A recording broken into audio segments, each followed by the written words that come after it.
A Bíblia diz em Isaías 39, naquele tempo, os nomes vão ser difíceis, tá? Merodach Baladã, filho de Baladã. Você quer gravar o nome deles? Não precisa. É só para você saber.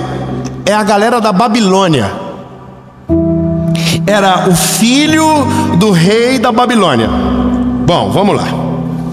Então, a Bíblia diz, naquele tempo, Merodach Baladã, filho de Baladã, rei da Babilônia, enviou cartas e um presente a Ezequias, porque ele tinha ouvido que havia estado enfermo e agora estava se recuperando. E Ezequias ficou feliz por causa deles e mostrou-lhes a casa de suas coisas preciosas: a prata, o ouro, as especiarias, o unguento precioso e toda a casa das suas armas. Tudo que havia em seus tesouros, não houve nada em sua casa, nem em todos os seus domínios, que Ezequias não houvesse mostrado a eles. Então veio Isaías, o profeta, e perguntou: o que disseram esses homens para você? De onde eles vieram? Então disse nosso amigo Ezequias: eles vieram me trazer presentes. Eu vou resumir para você. Isaías diz: e o que eles viram? E Ezequias diz: eles viram tudo. E agora uma palavra muito dura recai sobre a vida de Ezequias. Toda a sua casa será roubada, todos os tronos serão levados para a Babilônia, todos os tesouros, toda a prata, todo o ouro, e até os teus filhos serão escravos desse povo. E exatamente o que o Senhor falou aconteceu. O que me desperta uma crise, porque não é por acaso que a Bíblia faz questão de estar aqui, isso aqui, sabe? Se você estudar um pouco sobre a vida de Ezequias, você vai perceber um negócio. Ezequias era um homem bom. Ezequias não era um homem mau. Ezequias era um rei inteligente, era um homem de Deus. A Bíblia diz que teve um momento que ele até deu uma desequilibrada nas coisas, e a Bíblia diz que então Isaías, que era o profeta daquela época, disse para ele que os dias dele seriam abreviados e que ele morreria de uma doença. E a Bíblia diz que ele entra no quarto, vira a cara para a parede, chora, e aí Deus muda de opinião e volta a Isaías dizendo: olha, vão ser acrescentados mais 15 anos na tua vida. Ou seja, ele era um homem bom. Só que quando chega esses homens, ele não teve malícia, ele não teve visão. E eu vou te falar o que entorpece a nossa visão: a nossa arrogância. Veja, a gente entende que o reinado de Judá ou de Jerusalém era muito grande, até porque havia herdado de Salomão, que foi muito próspero. Então, a gente gosta de mostrar as coisas para os outros. A gente é assim. Quando eles chegam, eles vieram com cartas e um presente. Não era para ser uma pesquisa, mas a Bíblia diz que Ezequias se empolga. Ezequias traz eles para dentro de casa, mostra todas as coisas. E naquele dia, provavelmente naquele dia, despertou algo na Babilônia que em pouco tempo se cumpriria. Uau! É muito tesouro no lugar só. Vamos levar para a Babilônia. E a Bíblia diz que eles foram sitiados pela Babilônia, escravizados pela Babilônia. Tudo porque um homem abriu uma porta e disse: entra, deixa eu mostrar para você o que eu vivo, deixa eu mostrar para você o que está aqui dentro. Olha aqui a minha família, olha os meus tesouros.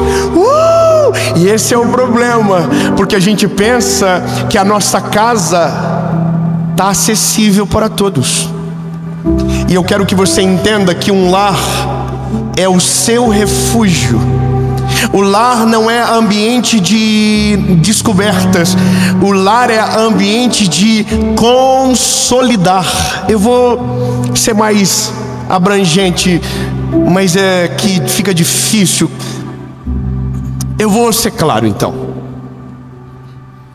Não é qualquer pessoa que deve entrar na sua casa.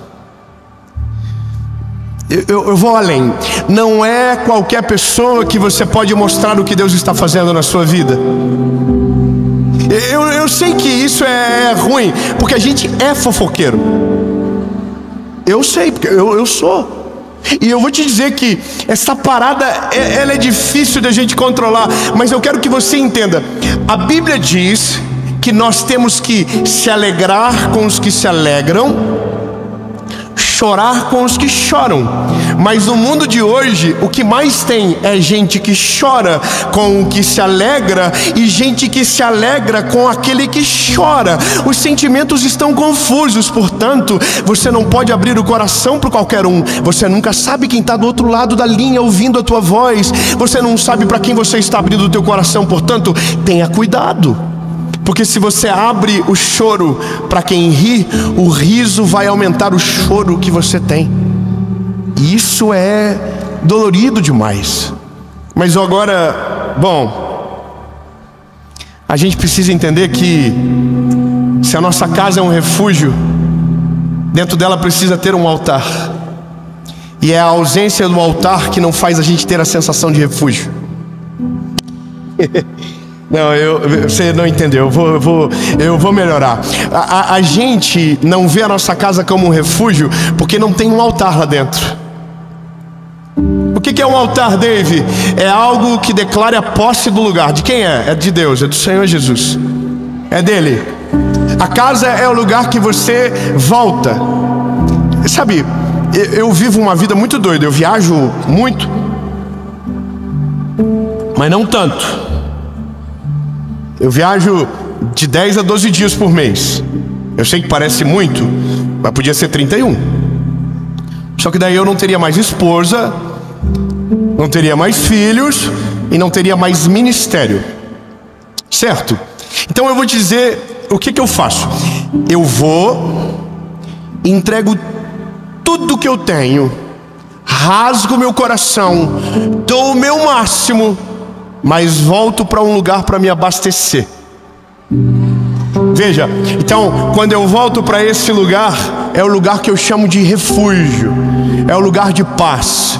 É o lugar onde eu não quero guerra. É o lugar onde eu não quero briga. É o lugar onde eu quero, sabe, viver. Então esse é o meu lugar. Nesse lugar o inimigo não entra. Nesse lugar a crise não tem o direito. Nesse lugar eles não podem invadir. Os medos, as preocupações é no lado de fora. Mas como que você garante a porta fechada? O altar estabelecido. E o altar de uma casa é a mesa.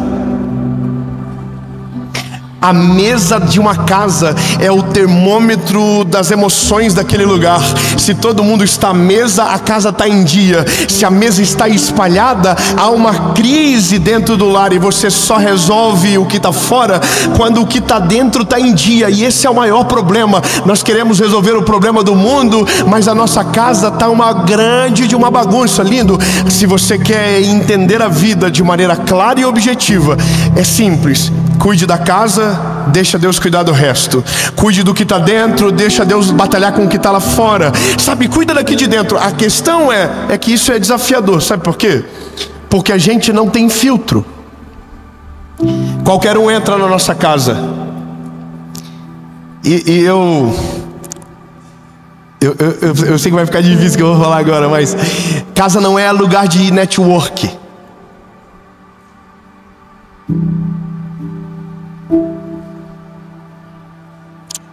Como assim? Tá vendo? Não, irmão. Lugar de network é no restaurante. Lugar de network é no shopping. É na reunião de negócios. A casa é o lugar onde você esconde o teu tesouro. A casa é o lugar onde você protege a sua família. A sua casa não é um ambiente de experiência, é um ambiente de comunhão. E comunhão você tem com aqueles que compartilham daquilo que você carrega, não daqueles que tiram do que você tem para oferecer. Essa é a distinção. Tão lindo. O problema de Ezequias é que quando Isaías pergunta para ele, ele faz uma pergunta muito simples: quem são, de onde vieram? Em outros termos, ele estava dizendo: são de Israel? São da tua tribo? É do teu povo? Não é do meu povo. Aí a luz de Isaías faz assim, ó.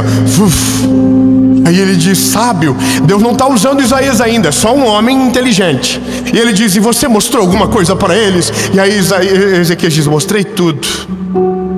Aí a Bíblia diz que naquele momento Deus toma ele e ele diz: pois então eu tenho uma péssima notícia para você. Veja, a nossa sabedoria faz a gente filtrar e criar critérios para quem entra na nossa vida e acessa a nossa casa. E o critério é: você vive o que eu vivo? Você crê no que eu creio? Você ama o que eu amo? Você se entrega para aquilo que eu me entrego? Você compartilha da mesma paixão por Jesus que eu tenho? Você compartilha da mesma fidelidade pela esposa que eu carrego? Você também honra os filhos como eu honro? Você honra os pais como eu acredito que deve ser honrado? Aí é aqui que tá. Porque daí começa a cair um, começa a cair o outro, começa a cair o outro. E aí você começa a descobrir que no fim vai ser bem pouca gente que vai entrar na tua casa. Eu amo muita gente, mas muito pouco vai lá em casa. Aliás, eu vou até te falar a verdade. Eu penso 1 milhão de vezes em quem vai lá.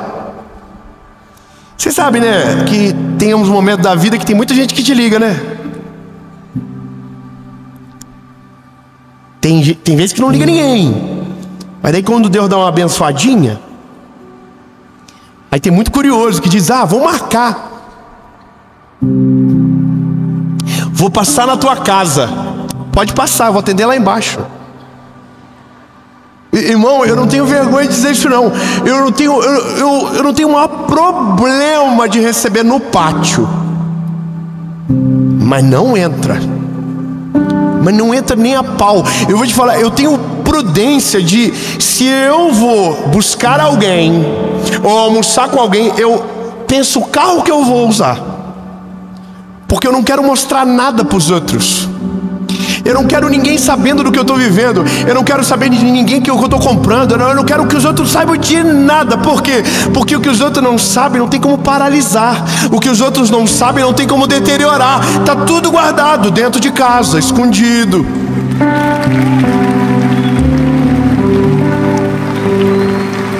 Sabe, tem coisas que Deus vai te dar que você vai ter que, sabe, para todo mundo. Mas tem coisas que o Senhor vai fazer por você, que você vai ter que trancar a porta, falar para tua família: fala para ninguém não, tá? Isso aqui Deus deu pra gente. Não é todo mundo que vai entender, não é todo mundo que vai celebrar, não é todo mundo que vai ficar feliz com você. Então esconde. Por isso que a casa tem que ser blindada. É por isso. Agora, começa assim. Estabelece um altar e depois blinda a casa. A sua casa tem que ser um lugar que você deseja estar. Sabe, eu amo voltar para casa porque eu tenho paz quando eu entro lá dentro. E não tem a ver com espaço, tem a ver com o altar que está lá dentro. Sabe qual é a minha maior alegria? Dormir em casa. Eu amo dormir em casa, amo. Eu posso estar no melhor hotel do mundo, mas voltar para casa é uma parada, que delícia. E eu vou te dizer, não é nem pelo sono, é pelo que acontece antes de dormir lá em casa. Sabe, há um altar estabelecido. Eu quero inspirar você a isso. Deixa eu contagiar você. Há um altar estabelecido. Sabe o que é maravilhoso? Nós vamos dormir e antes nós passamos nos quartos das crianças. Nós oramos, nós profetizamos sobre a vida deles. Eu acho maravilhoso. Eu gosto de ouvir o Noah dizer: eu sou maravilhoso, inteligente, lindo, escolhido, amado.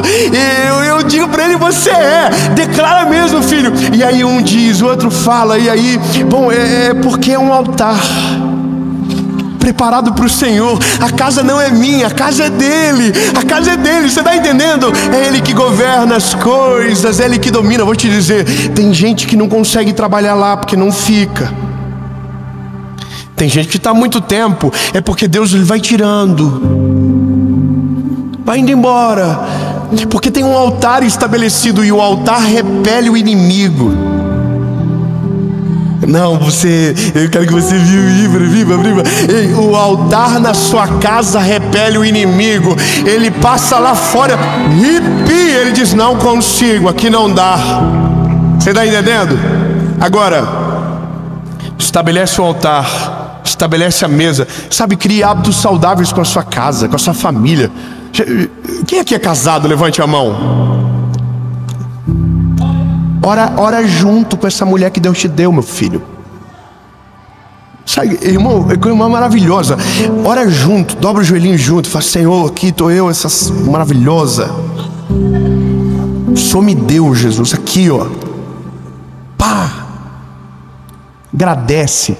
Deixa ela ouvir você agradecer a Deus pela vida dela. Sabe, deixa ela ouvir você declarar o seu amor para ela, mas falando para Deus. Irmão, não tem mulher que fique viva depois disso, irmão.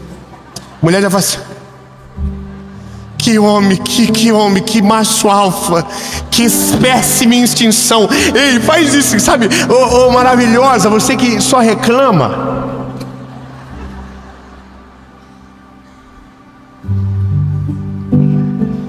Jesus, obrigado por esse maravilhoso, homem lindo, Jesus. Senhor, nunca vi nada igual na terra, e o Senhor me deu. Irmão, o homem fica assim, ó.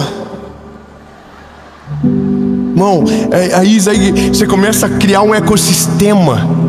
Aí você passa nos quartos dos teus filhos, e quando você orar, deixa a lágrima correr e cair nas costinhas deles.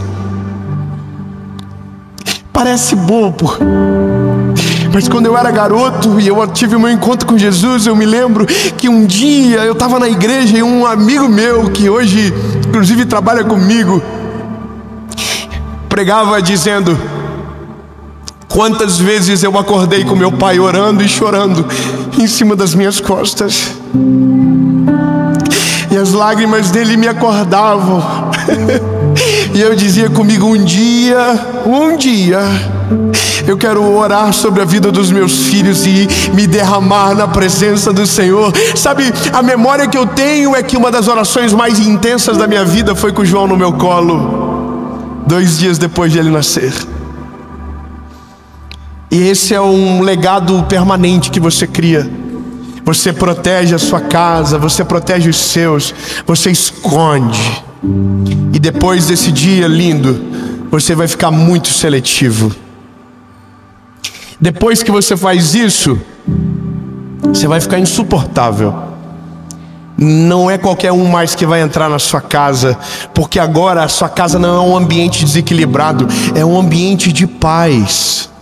Entende? A régua aumenta, meu lindo, a régua aumenta de maneira sobrenatural. Aí você vai começar a ver que os filtros começam a acontecer de maneira natural. Tinha gente que ia, não vai mais, vai te ligar, vão marcar, aí você fala: vamos deixar, eu tô de boa hoje. E aí você fecha a tua casa de maneira hermética, e o inimigo não tem poder sobre ela. O inimigo não tem poder sobre o teu casamento. Sabe quantos casamentos que acabam por conta de péssimos conselheiros que entram nas casas? Quantos filhos que são educados de maneira severa por conta de quem entrou dentro da casa? Já parou para pensar que tem muita família que podia estar de pé, mas um belo dia abriu a porta para o inimigo e o casamento acabou?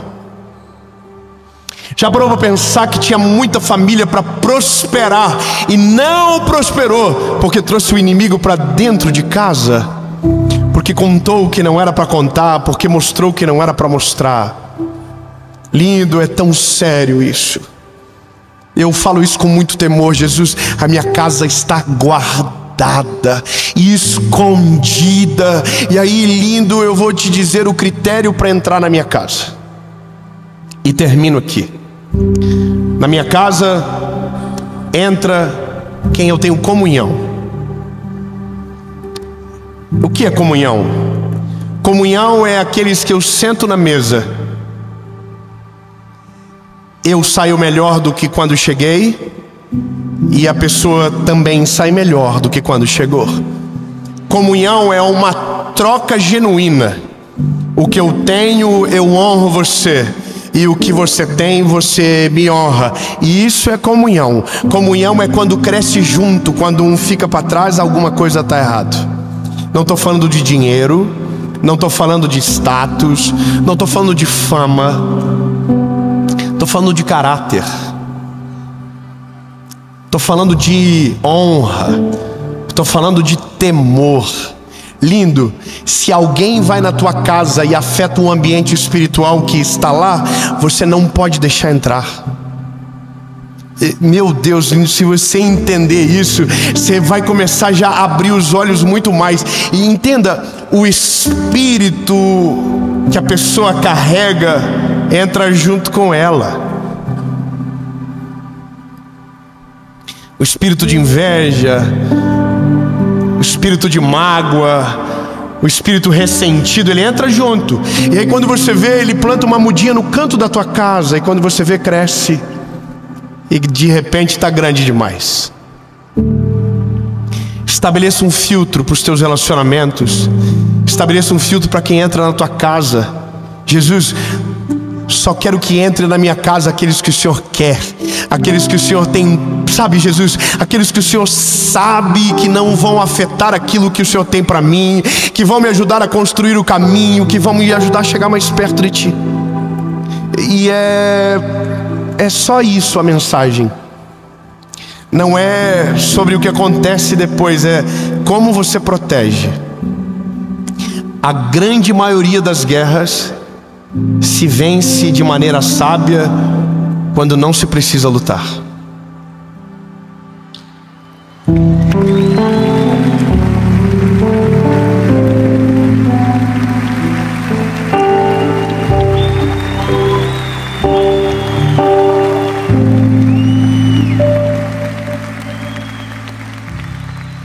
Como eu protejo a minha casa, Dave? Estabeleça um altar dentro dela. Dedique ao Senhor. Crie rotinas saudáveis que protejam os seus filhos, que protejam o seu casamento e que protejam a sua vida com Deus. E depois que o altar estiver estabelecido, que a mesa estiver pronta, desfrutem da comunhão. E o dia que você viver isso dentro da sua casa, a porta vai ficar mais trancada do que aberta, porque só vai abrir para aqueles que irão dividir com você do pão e da comunhão genuína. Os que quiserem roubar, os que quiserem tirar a tua paz, aqueles que quiserem trazer coisas, sabe, destrutivas, não terão o poder sobre a sua casa, sobre a sua família, porque o Senhor vai te dar sabedoria e visão para dizer: pode esperar no pátio, que eu já estou saindo. Aí a pessoa vai dizer: mas é que eu queria entrar. Aí você vai dizer: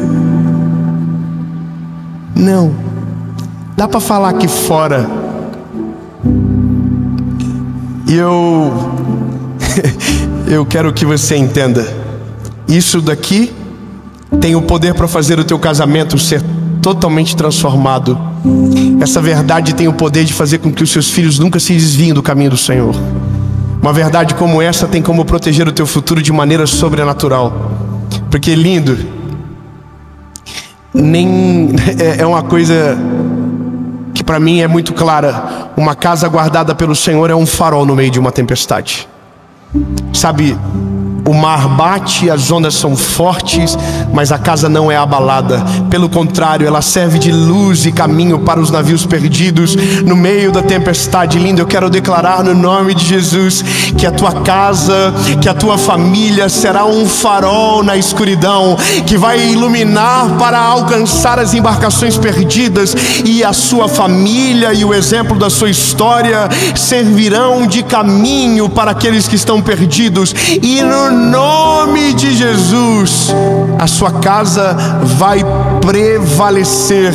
Não importa o vento, não importa a tempestade, não importa a circunstância, porque ela está blindada, selada pelo Senhor, de dentro para fora, e o mal não vai entrar.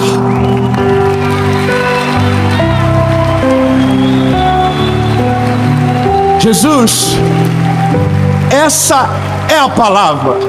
O mal não vai entrar na nossa casa. Jesus, nossas emoções, nossos sentimentos não serão atacados. Aquilo que o Senhor tem para nós não vai ser impedido. Jesus, não será a nossa culpa.